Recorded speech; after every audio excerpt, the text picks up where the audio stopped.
Hello guys, ito yung nabili natin na solar electric fan. Ayan, so di solar po siya.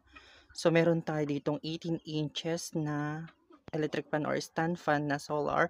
So complete po siya kung makikita nyo at maganda po. Ang kainaman po dito guys is malakas po ito. Meron po itong 1, 2, 3 na lakas po. Tapos hindi po ito maingay kapag pinaandar with my pusa. Ayan. May ilaw na din po itong indicator na kasama. At saka ito po yung ating mga buttons niya. Ito po yung on. Yan, papahay na lang natin. Ito po yung on. Yan. So kapag on, makikita nyo may ilaw. So meron din ditong pwede kayo mag-charge habang ito po ay gumagana sa solar. So ito po yung pwede kayong mag-charge. Yan po, yung port na yan. So bubuksan po natin at ito po yung number